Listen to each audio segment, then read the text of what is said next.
वेगवेगळ्या बातम्या वेगवेगळ्या गोष्टी येत होत्या. मी खरं तर काही गोष्टी लिहून आणल्या होत्या तेव्हा. मग ते काहीतरी जागा वाटप,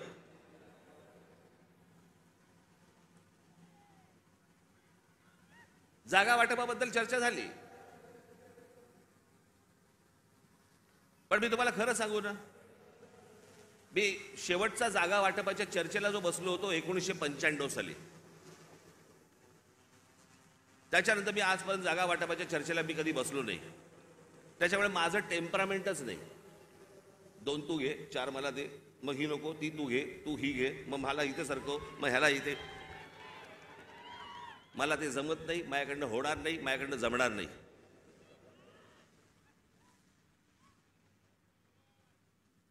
मग मला सांगितलं आमच्या निशाणीवरती लढा.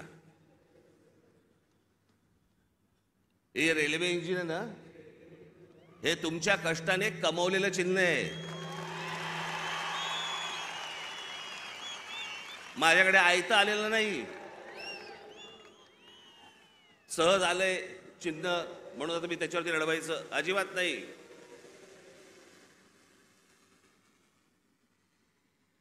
चिन्हावरती कॉम्प्रोमाइज होणार नाही.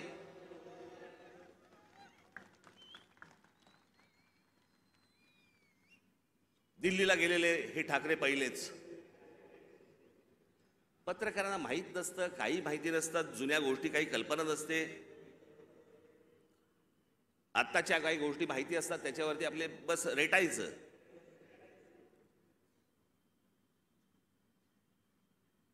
एकोणीसशे साली मी तुम्हाला मुद्दामून सांगतो, 1980 साली माननीय बाळासाहेब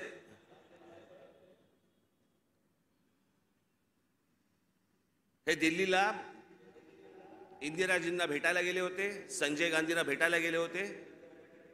आणि भेटीला जायला काय प्रॉब्लेम आहे मला कळत नाही. मला अनेक लोक येऊन घरी भेटतात,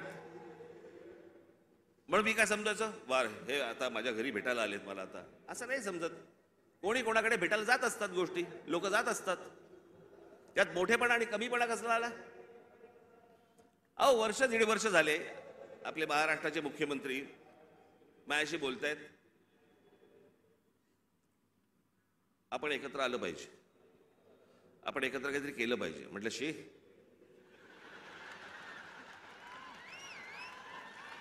म्हटलं काय केलं पाहिजे?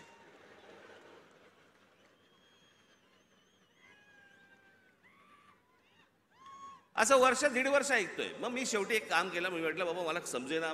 मला देवेंद्रजी पण सांगत होते, फडणवीस, एकनाथजी पण सांगत होते आपण एकत्र आलं पाहिजे, एकत्र आलं पाहिजे. म्हटलं एकत्र आलं पाहिजे म्हणजे काय?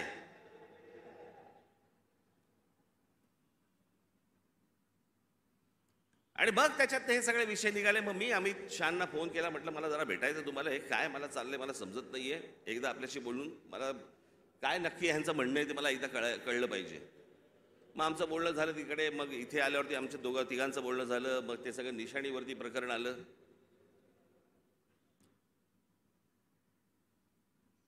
मग लगेच सुरू झाले एका भेटीत, एका दौऱ्यात. मग आता त्या लाव रे तो व्हिडिओचं काय होणार? मी तुम्हाला पहिली गोष्ट एक सांगतो, थोडीशी पार्श्वभूमी देतो.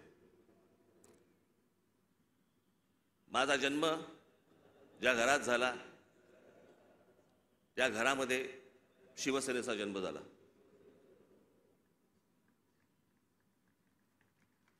मी पहिल्यापासून जे पाहत आलो ती माननीय बाळासाहेबांची शिवसेना पाहत आलो. लहान असल्यापासून त्यांच्याबरोबर हिंडलो, फिरलो, अनेक ठिकाणी गेलो, अनेक सभांना गेलो, चॅलेंज सभांना गेलो.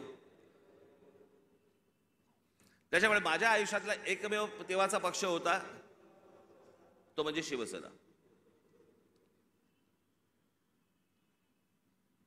1984 साली थोड्या काही काळासाठी असेल, पण 1988 1989च्या आसपास प्रामुख्याने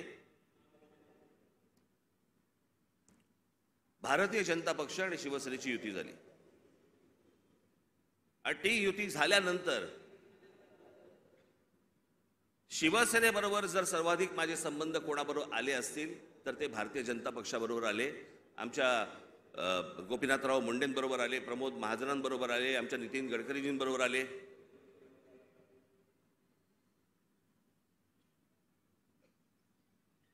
आणि ह्यांच्याबरोबरचे जे माझे संबंध होते हे राजकारणाच्या पलीकडचे पण होते.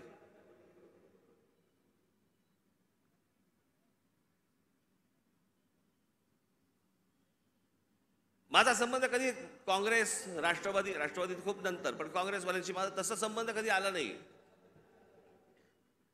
भेटी होत्या, म्हणजे पु ल देशपांडेंच्या भाषेत सांगायचं तर काँग्रेसवाल्यांबरोबर भेटी होत्या, पण गाठी पडल्या त्या भाजपवाल्यांबरोबर.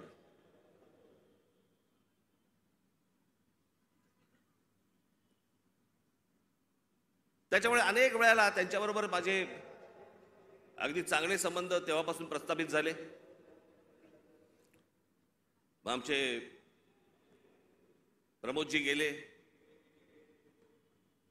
मग त्या दरम्यान मी गुजरात दौऱ्यावरती गेलो. नरेंद्र मोदी यांच्याबरोबर माझे संबंध प्रस्थापित झाले. मी गुजरात पाहिला,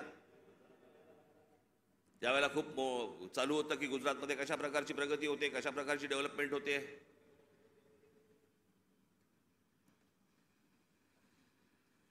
आणि ती सगळी प्रगती, सगळी ती डेव्हलपमेंट मी पाहत होतो. मला माहिती होतं. मी त्याच्यानंतर मी जेव्हा मी महाराष्ट्रामध्ये जेव्हा आलो, मला पत्रकारांनी प्रश्न विचारले, कसं वाटलं गुजरात.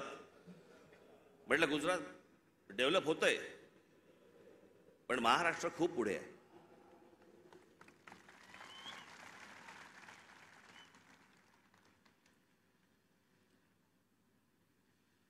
आणि मग त्यावेळेला ते जसे जसे त्यांच्याबरोबरचे संबंध माझे प्रस्थापित व्हायला लागले, एक वेळ आली या देशामध्ये हा राज ठाकरे पहिला माणूस होता ज्यांनी या देशाचे पंतप्रधान नरेंद्र मोदी व्हावेत असं बोलणारा पहिला माणूस मी होतो. त्यांच्याही पक्षातलं कोणी बोललं नव्हतं तोपर्यंत. मला असं तेव्हा वाटलं की बाबा आपला एक स्वतःचा विचार असतो, त्याच्यात माणसं बोलत असतात, माणसं काही गोष्टी सांगत असतात, माणसं स्वप्न दाखवत असतात. स्वप्न सत्यामध्ये उतरावीत अशी प्रत्येकाची अपेक्षा असते, आशा असते. आणि मग ज्या वेळेला 2014ची निवडणूक झाली, 2014च्या निवडणुकीच्या अगोदर मी काही अनेक भाषणं त्यांची ऐकत होतो, आणि 2014ची निवडणूक झाल्यानंतर मला असं वाटलं, अरे मी जे ऐकत होतो ते आता मला या 5 वर्षात दिसत नाहीये. काहीतरी वेगळ्याच गोष्टी दिसत आहेत.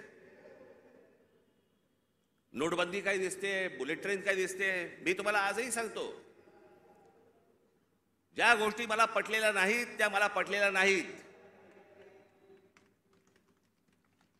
उद्या कितीही संबंध परत चांगले झाले किंवा नाही झाले तरी ज्या गोष्टी मला चांगल्या वाटल्या स्वागत करणार, ज्या गोष्टी नाही पटल्या विरोध करणार. आणि ज्या माणसावरती सर्वाधिक विश्वास असतो, 30 वर्षानंतर राजीव गांधींची सत्ता आली होती 1984 साली, त्याच्यानंतर 20-30 वर्षानंतर एका माणसाच्या हातात या देशाचं बहुमत आलं. मी विचार करतो या देशाचं काय काय गोष्टी होऊ शकतात, काय काय गोष्टी घडू शकतात.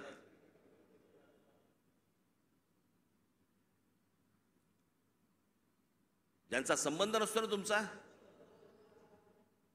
त्यांच्याकडे तुम्ही दुर्लक्ष करता, 2 शिव्या हसडताना दुर्लक्ष करता. पण ज्यांच्यावरती प्रेम असतं, ज्यांच्यावरती विश्वास असतो, त्याला ज्या वेळेला कुठेतरी तडा जातोय असं दिसायला लागलं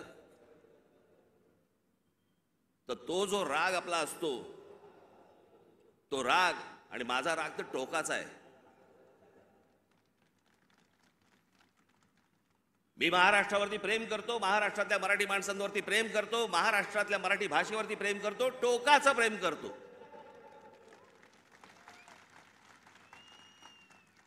तसं एखाद्यावरती मी जर विश्वास टाकला तर मी टोकाचं प्रेम करतो. पण मला जर समजा तशी गोष्ट दिसली नाही तर मी टोकाचा त्याला प्रतिकार करतो, टोकाचा विरोध करतो. तो टोकाचा विरोध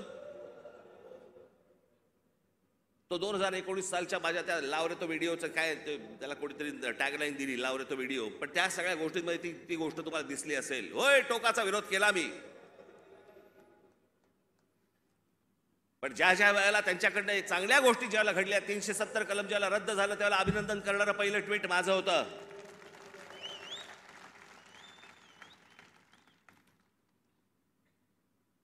गेल्या 5 वर्षामध्ये ज्या गोष्टी चांगल्या गोष्टी घडलेल्या आहेत त्याचं अभिनंदन केलं आहे, स्वागत केलेलं आहे, एनआरसीच्या बाजूने मोर्चा काढलेला आहे.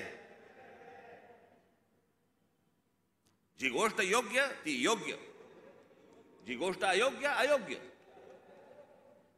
या देशाने अमिताभ बच्चन यांच्यावरती प्रेम केलं, मीही प्रेम केलं.